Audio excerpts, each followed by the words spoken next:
Bismillahirrahmanirrahim. Assalamualaikum warahmatullahi wabarakatuh. Nahmaduhu wa nusalli ala rasulihil karim wa ala alihi wa ashabihi ajma'in. Saya menyapa Anda pada tanggal 2 Zulhijjah 1446 Hijriah dalam tema yaitu konsepsi surat Al-Mudaththir yang artinya bangun, wahai orang-orang yang berselimut.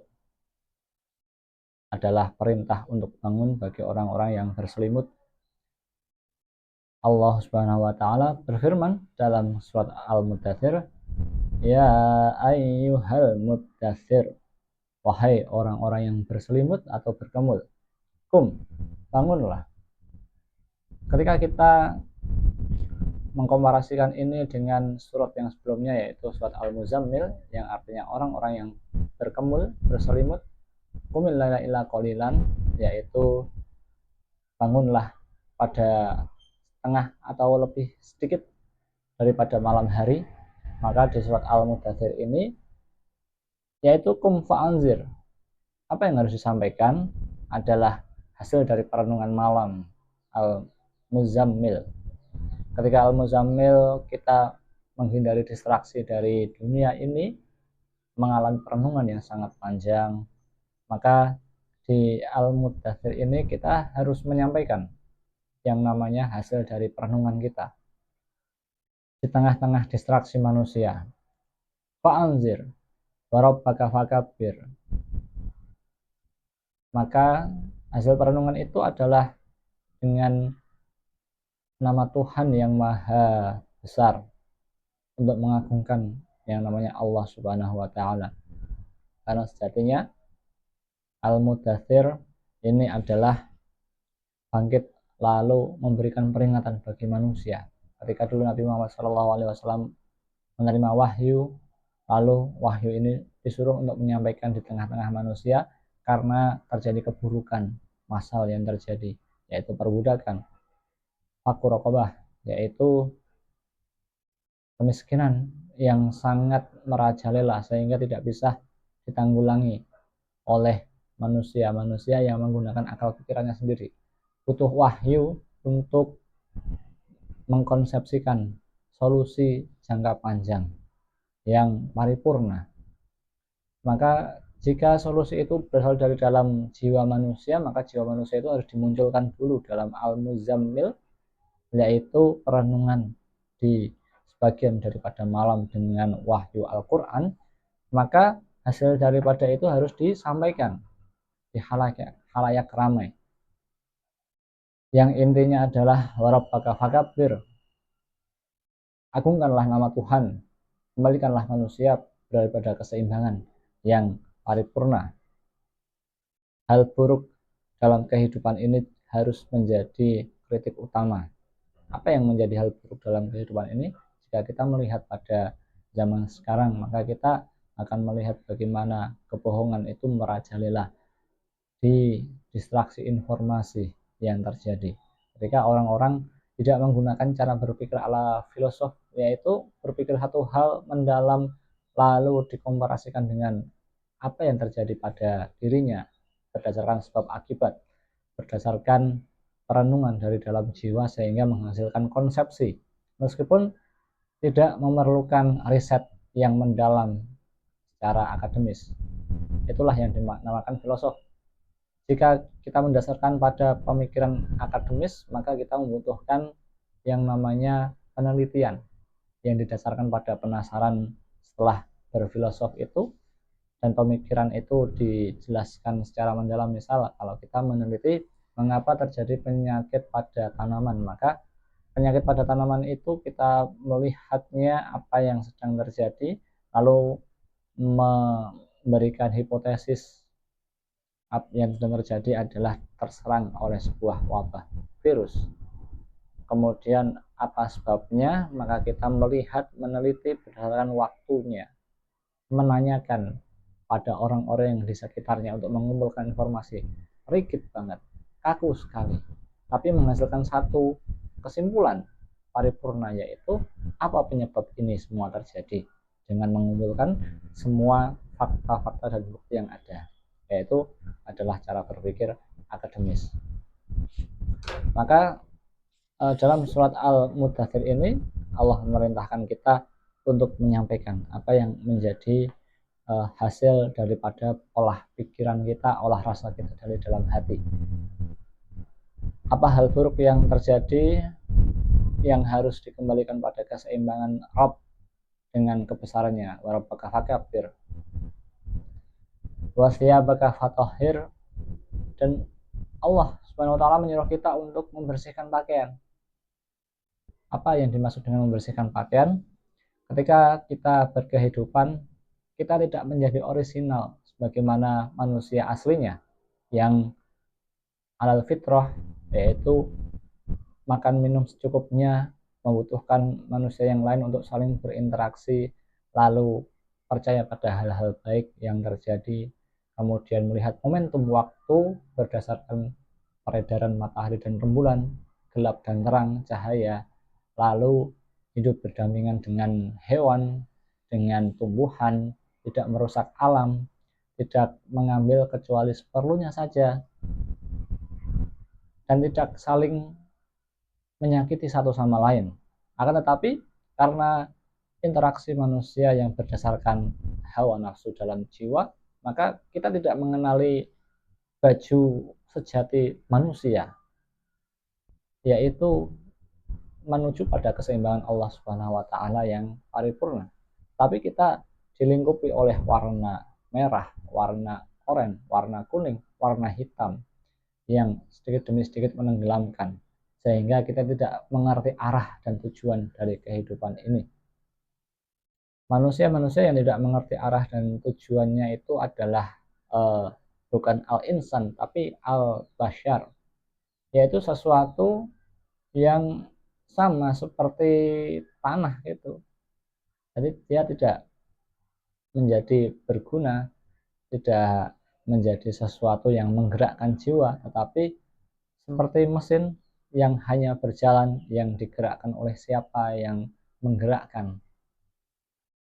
Seperti halnya Rasulullah Muhammad SAW, qalu ma antum illa basyarun mithluna, seperti pada rasul-rasul terdahulu dalam surat Yasin yang menyampaikan kebenaran di tengah-tengah manusia yang saling berkelahi di amfiteater dan melihat kekejaman itu, membiarkan itu seperti di Kolosium yang tidak layak untuk dilestarikan. Seperti itu, orang-orang berkata, kamu itu hanya seperti kami, kalau inna basyarun mithluna, yang hanya makan minum bersenang-senang di atas penderitaan, yang tidak memiliki nilai-nilai moral ala manusiawi, tidak seperti al-insan yang memiliki kesadaran universal bahwa bumi ini harus dilestarikan dengan petunjuk Allah Subhanahu wa taala. Maka kita pun harus membersihkan apa yang menjadi noda-noda dalam pikiran kita, sehingga menghalangi kita untuk berkontemplasi dalam pemikiran kita yang orisinal. Karena apabila kita merenungkan apa yang sedang terjadi di dunia ini dan berusaha untuk mencari tahunya, maka kita cenderung mengikuti apa yang dikatakan oleh orang lain, yang bahkan orang lain itu tidak kita kenal sebagai akademisi atau sebagai filosof, tapi orang yang hanya mengikuti kata pribadinya. Sebagaimana contoh kalau kita di tongkrongan gitu ya, misal ada orang yang bercerita, saya nggak tahu apa-apa ya, tapi menurut saya nih tetangga ini itu dia hanya sedang ingin A, B, C, dan sebagainya, yang berusaha untuk mungkin menjelek-jelekan atau mungkin memuji-muji secara lebih tinggi lagi. Itu namanya bubble atau gelembung. Itu namanya sesuatu yang melingkupi baju jubah kemanusiaan kita, yang mana itu tidak didasarkan pada orisinalitas. Sesungguhnya apa yang sebenarnya terjadi gitu. Karena keobjektifan manusia ketika melihat sesuatu itu berdasarkan perasaannya sendiri gitu, bukan berdasarkan pengalamannya atau berdasarkan olah pikir rasanya gitu, hawa nafsunya sendiri, untuk sekedar bersenang-senang atau sekedar hidup saja. Maka dari itu kita harus membersihkan. Wasiyabaka watahhir warujisa fahjur.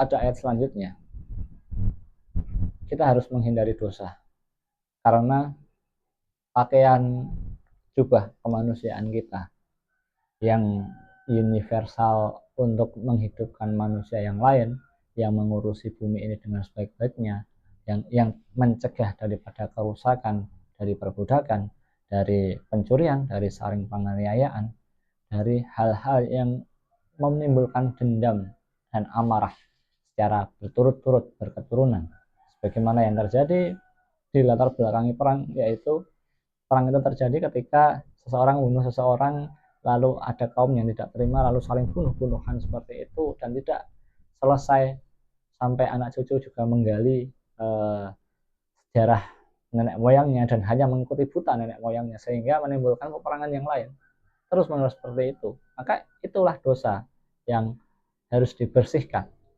sehingga menutup mata kita dari apa yang harus kita lakukan di dunia ini, apa yang sebenarnya terjadi di dunia ini gitu.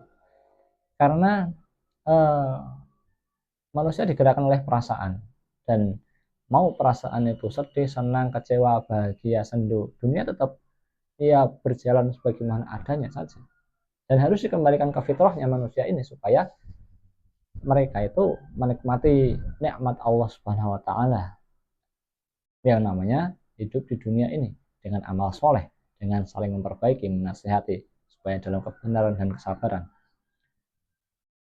Apa yang membuat seseorang itu gagal menjadi manusia? Apa yang membuat seseorang itu terpuruk sehingga terus-menerus berada dalam kubangan kesedihan dan tidak kunjung menjadi orang yang berkontribusi pada perbaikan, tapi malah merusak diri sendiri, kemudian mengajak orang lain untuk berbuat kerusakan, kemudian merusak anak cucu, sehingga tidak menimbulkan keberlanjutan dalam kehidupan. Sebagaimana contohnya adalah ketika seseorang itu hanya mendasarkan pada orang lain, lalu dia mengharapkan apa yang diterimanya dari orang lain, lalu dia kecewa dengan itu, lalu dia berusaha untuk membalas dendam atas kekecewaannya itu. Lalu dalam balas dendamnya itu dia ngajak-ajak orang lain untuk membalaskan dendam atas perasaannya yang tersakiti. Lalu orang-orang lain yang tanpa sebab dan mendapatkan rasa buruk yang sama, maka tidak menggunakan rasio akal pikirannya gitu. Jadi peperangan terus terjadi, perbudakan terus terjadi, terus pencurian, iya yang seperti itu.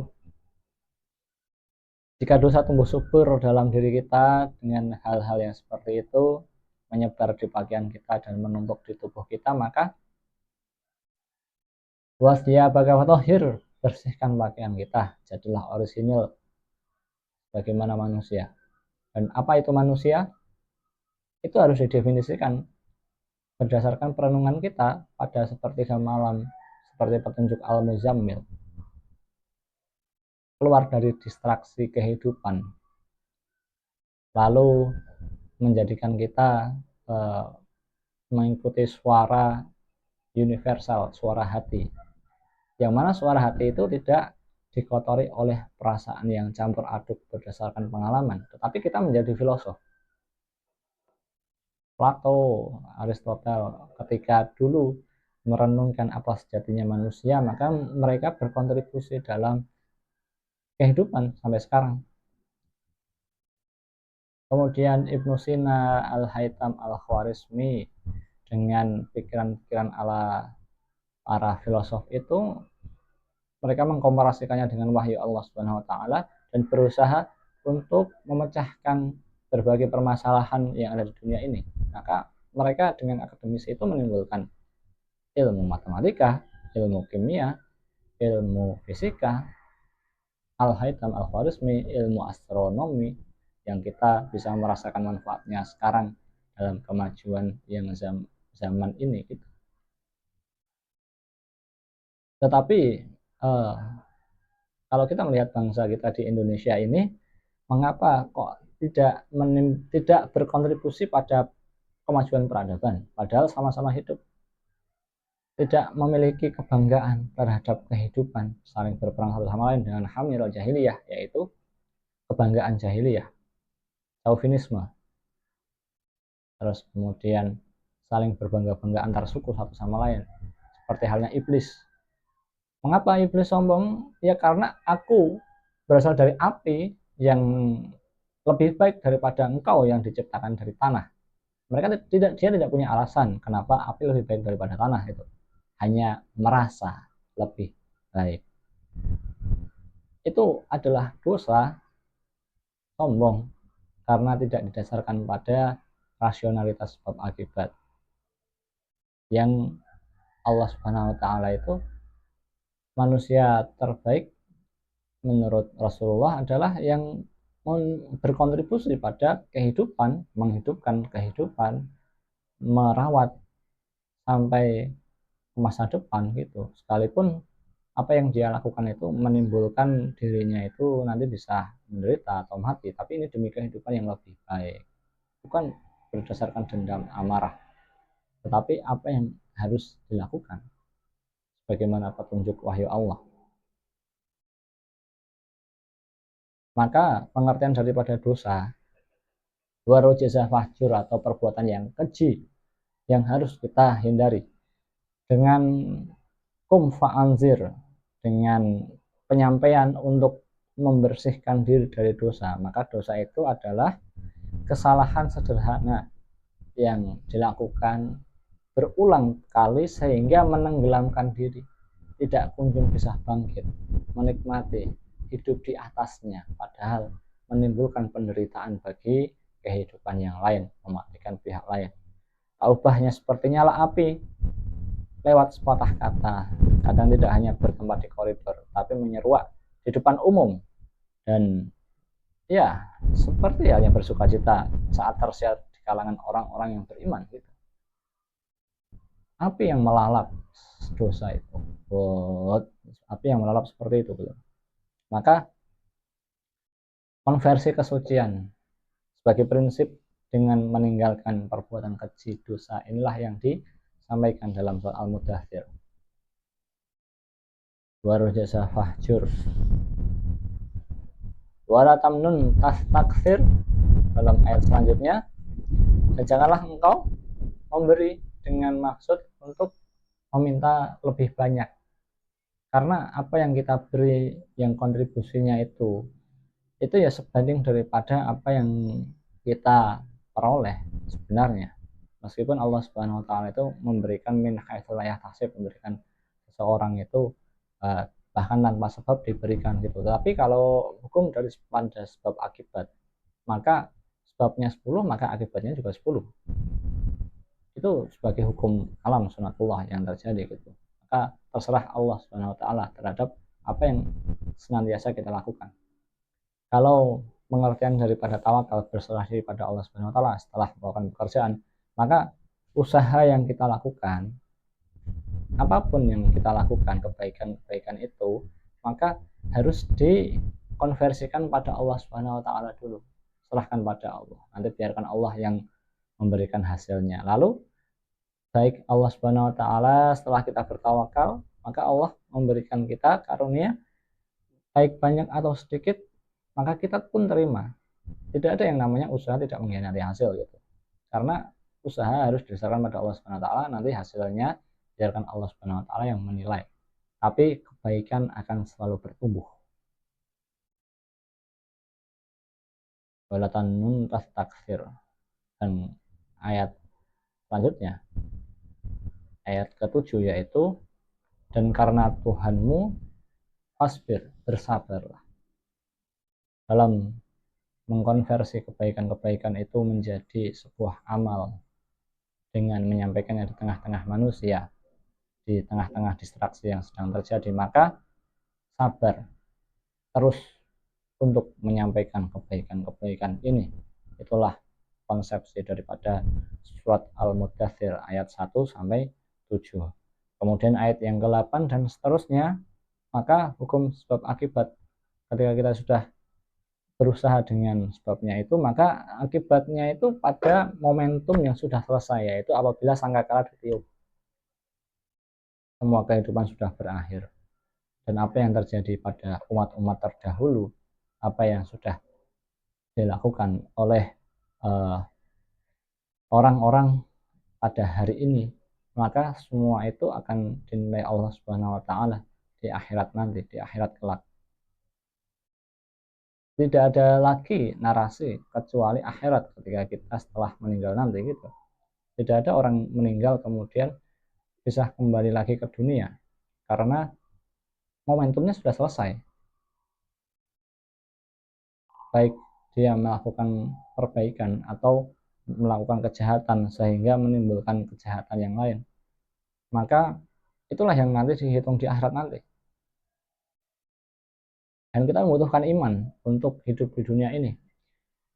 Rukun iman yang 6, iman kepada Allah Subhanahu wa taala, maka Allah Subhanahu wa taala menjadi fondasi metodologi berpikir kita. Ada Rasul, ada kitab Allah, kepada Nabi Allah, pada hari akhir, qada dan qadar, malaikat-malaikat Allah, maka itu semua harus menjadi metodologi berpikir kita dalam perenungan sebagai filosof atau akademisi untuk memberikan solusi yang konkret dalam kehidupan. Oleh karena itu, berpikirlah dalam Al-Muzammil, hindarkanlah distraksi, lalu Al-Mudaththir, sampaikanlah kebaikan. Sampaikanlah kebaikan. Supaya kebaikan-kebaikan itu tersiar di kalangan manusia dan menghentikan api dosa yang melalap. Karena dosa yaitu segala yang menghambat kemajuan, segala yang menghambat rasa manusia saling tolong menolong, segala yang mematikan kehidupan adalah dosa dan kesalahan. Terima kasih. Assalamualaikum warahmatullahi wabarakatuh.